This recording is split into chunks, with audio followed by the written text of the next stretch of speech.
Bismillahirrahmanirrahim. Assalamualaikum warahmatullahi wabarakatuh. Eh, Selamat datang. Kita ketemu lagi di channel pembelajaran kita. Dan untuk hari ini kita mencoba belajar tentang bentuk waktu ya, present tense khususnya. Oke, di sini udah ada sedikit penjelasan.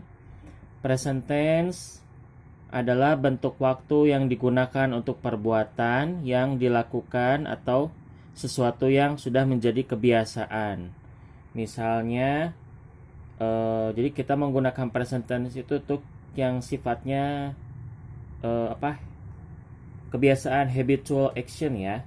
Kayak misalnya dia pergi ke kantor jam 7. Nah, berarti setiap hari dia pergi ke kantor tuh jam 7.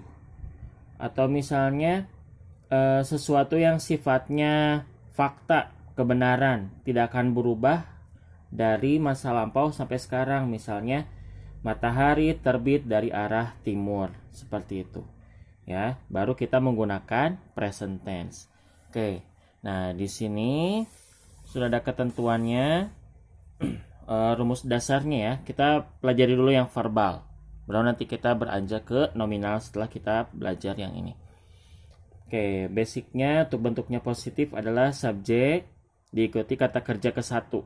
Jadi present itu pasti kata kerja ke satu. Nah, bentuk negatifnya subjek ditambah do atau does ditambah not baru diikuti kata kerja ke satu. Bentuk pertanyaan atau membuat kalimat tanya ditukar tempat ya. Jadi subjek dan dudasnya switch, bertukar tempat. Jadi dudasnya di depan terlebih dahulu, do atau das diikuti subjek baru kata kerja ke satu. Nah, ini ada ketentuannya. Kalau subjeknya are, you, we, they, maka kata kerja ke satunya biasa ya, normal. Tapi kalau misalkan he, she, it, maka kata kerjanya ditambah s atau is ya. Nanti kita pelajari perbedaannya sambil berjalan. Nah, di sini udah ada contoh bentuk positif ya ini ya. I go to school every day. Saya pergi ke sekolah setiap hari. Berarti jika subjeknya dirubah menjadi she, maka menjadi she. Karena go itu tambah is ya, berarti she goes to school every day. Nah, seperti itu maksudnya.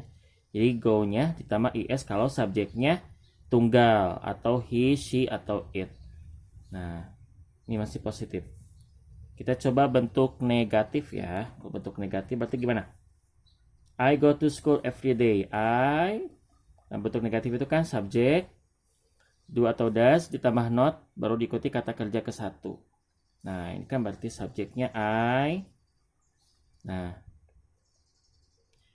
kalau I itu kan kita menggunakan berarti do ya. Do berarti I do. Not atau I don't boleh disingkat. Kata kerjanya apa tadi? Go ya.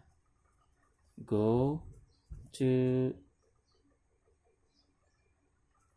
school every day.